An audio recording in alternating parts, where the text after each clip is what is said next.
삶과 숨겨진 이야기를 들어보는 시간 스마트쇼 큐입니다. 오늘은 $100의 놀랍고 위대한 힘, 그리고 사람들에게 도전과 희망을 전하는 특별한 분을 모셨습니다. 화면으로 먼저 만나보시죠. 창업을 통해 자유를 쟁취하라. Challenge them in certain ways and meet their needs. 창업에 대한 새로운 가치관으로 전 세계를 뒤흔든 베스트셀러 $100로 세상에 뛰어들어라의 저자 크리스 길아보. 세계 175개국의 소자본 창업 성공 사례와 그의 사업 경험을 토대로 한 창업에 대한 새로운 발상. 오늘 스마트쇼 큐에서는 참신한 아이디어를 바탕으로 여러 사업을 성공시킨 가치 혁신가이자 사업가인 그를 만나 창업 가치관에 대해 들어봅니다.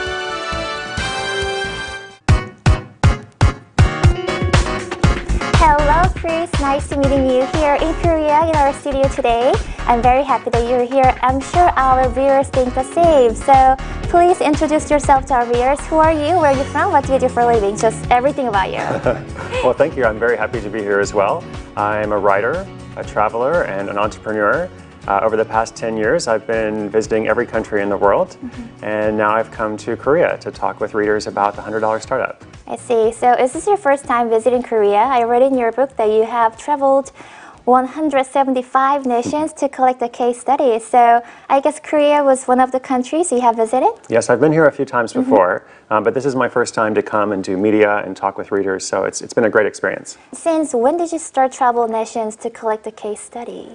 The case studies have been over the past 3 years. So I've been traveling for about 10 years, but over the past 3 years specifically for the $100 startup. I see that you must be very rich because, buying a flight tickets for 175 nations must be really expensive. And on top of that, you need hotel fees and food and everything.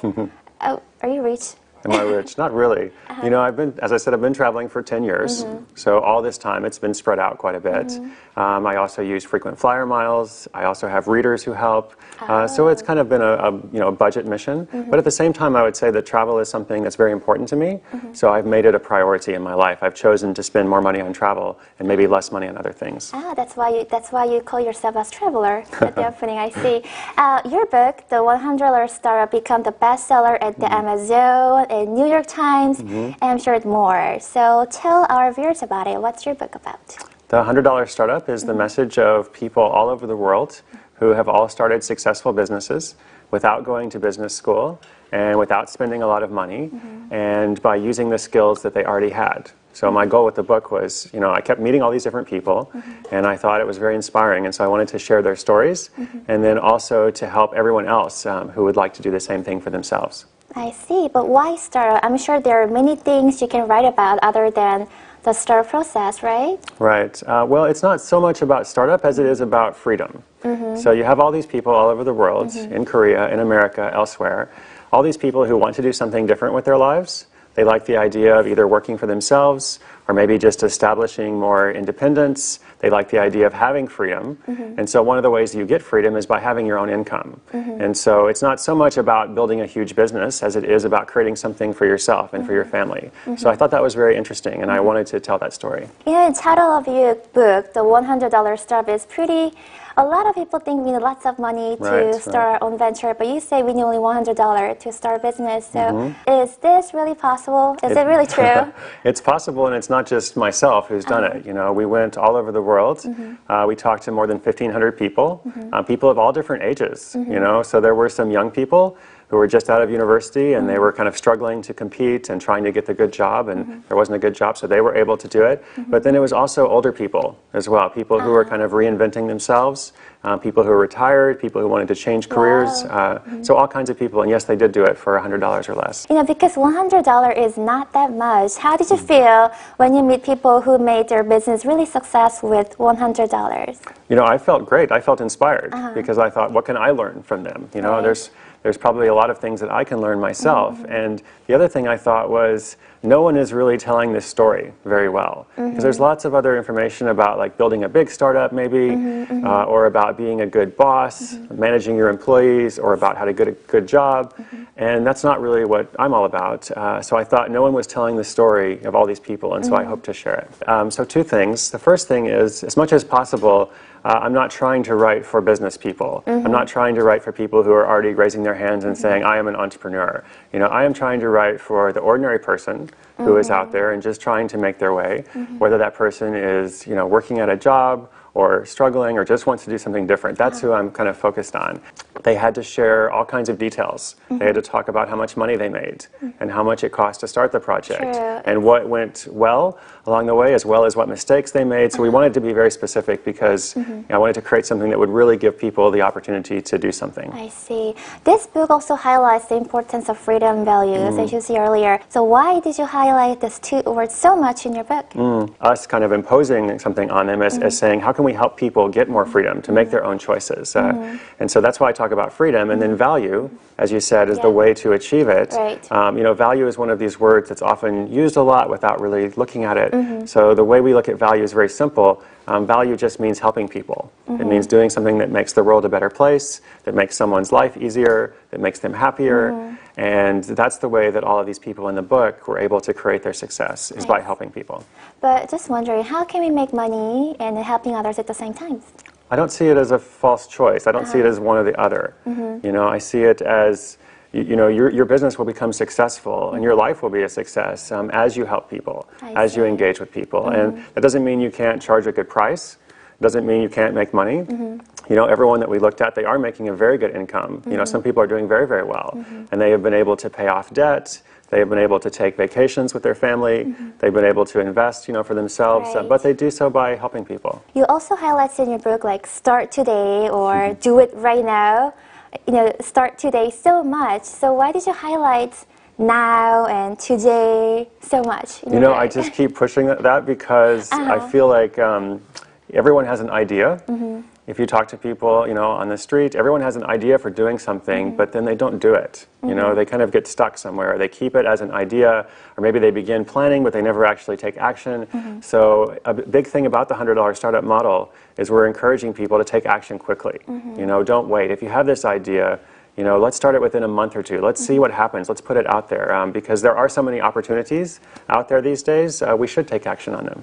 You mentioned that purpose of the business is also making money, but helping others as well. I asked you these questions already, but what do you mean by this, and how can we helping others while we're making money from the business? Sure. Well, there's a lot of different stories in the book.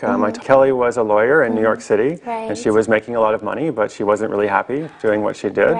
And so she left to open a yoga studio. And in the yoga studio, she talked about how she's still earning a good living. She's not poor or anything, but now she is, creating happiness. She is making the world a better place. She's serving people. And many other stories of people who found a way to connect their life, something that they were interested in or passionate about, with something that makes the world a better place or helps, a small group of people, and they get paid for it. I see. And also heard that you're donating 10% of the book price and 10% of profit that you made from your business, right?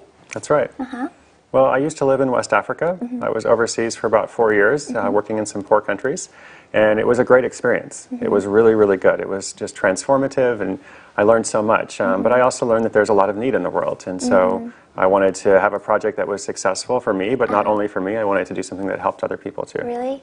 You're an amazing person. No, it's good. It's a good thing to do, and you feel better about yourself when you do it. If you give to something, you're engaging with it, and you feel a connection to it. So it's not so much about sacrificing as it is, investing. I learned so much from you today. And there's something about Hollywood marketing. I'm sure our viewers want to know about this because PR, promotion, advertising, a lot of people say it's the key of the success. So what is Hollywood marketing? Yeah, I think it's important. I'm not sure it's the whole key to success, but I think it's important. So the Hollywood marketing that I talk about is, when a big movie is coming out from Hollywood or even in Korea, there's a lot of money invested in that movie, and a lot of things have happened to make that possible. So the producers want to make sure that movie is going to be a success. So a year in advance, they're going to start a campaign. A year in advance? A year in advance. They want people to know about that movie. They want the idea is when the movie finally comes out, everyone wants to go and see it. They don't have to wait for the reviews. They don't wait for their friends. It's almost like if you're not going to see that movie, everyone's like, why didn't you see it? Like I saw it, So a lot of small businesses can apply the same model as they're creating products, as they are creating services. by getting the word out. Maybe not a whole year in advance, but the whole point is you want people excited about what you offer. You want people to be waiting for it. Like when it comes out, I want it. You know, how can I get it? I see. And what about hustling? I read in your book something about hustling. Is Hollywood marketing different from the hustling? When I say hustling, I just mean connecting with people. I mean like getting the word out, like doing whatever you can do to kind of, make a good impact about the project. So it's just essentially just building relationships with people. You also say in your book that advertising is like sex, only losers pay for it. I love that quote. I totally agree with you because nowadays, anyone can PR or, sell their products on SNS for free, right? Sure, and Facebook and Twitter and everywhere else and through blogs. But it's not just about using those social networks because those are just tools. Those are just reflections of ordinary relationships taken online. So really the key is building relationships. That is the key, is actually like doing something that helps people, making something that's valuable. Over time, people will trust you, and then they'll be interested in the next thing that you have to offer. So that's really hustling, long-term, connecting and creating a sustainable business. I see. And also like finding business ideas is really important, but it's really hard. So just wondering, like, what's the best way to find business idea? The best way is to pay attention. The best way is to listen and to observe and to, as you go through life, you look around and see, like, what is missing? Like, is there something that I would like to have that is not there? One of the stories from the book is from Sarah Young, and she opened a yarn shop for knitters. And she opened this shop at the height of the recession when all kinds of businesses were closing down. Wow. And I asked her about this. I said, you weren't an entrepreneur before. Why did you think this would be successful? And she said, well, I wasn't an entrepreneur, but I was a shopper. And I knew what I wanted, and it didn't exist. And so I thought, I'm not the only one. So that's why she created that business. So she kind of paid attention, and you look and you see, like, what is out there in the marketplace? What do people really desire? What does make people happy? How can I do something that creates happiness or takes away something that's negative? And that's how a lot of business ideas can be successful. I see. So paying attention is the most important key. I think so. I got it. But it's really hard to drop a regular job, I guess, and jump into a new world with $100 only.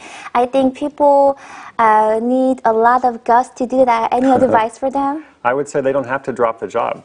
If they have the job, just keep the job and spend your free time. Like, no one has much free time these days, but we all have some time. People watch TV, you do different things. So take a couple of hours a week and see what you can start on the side. Even if it makes only a small amount of money, can be very empowering. When you have some of your money that's not coming from a job, you realize like there's so much possibility. Maybe then you can scale up, but you don't have to quit the job right away. I see. But one of my friends actually, he is attending school right now. He tried to start his business as well. But is it possible to, working and study at the same time? Everybody is busy. Everybody has all kinds of commitments, right? Everybody has things that they do. I guess I just believe that we all make time for what's important to us.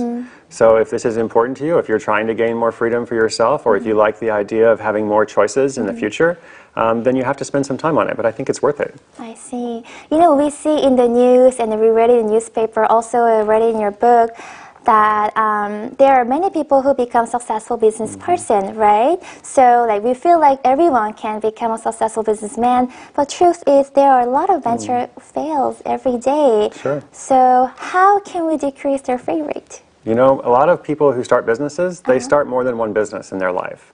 So it's not necessarily that they are failing so much. Maybe they do something for a while, and then the market changes, or maybe their motivations change. Maybe they just want to do something different. And so that's why they make a change. So I don't know if it's a failure, but the way you can reduce risk is, again, by not spending money, by starting quickly, taking action now. If you take action now, and you don't spend a lot of money, then what is the risk? If it doesn't work out, it's okay. You probably learned a lot. You can then apply that for the next project.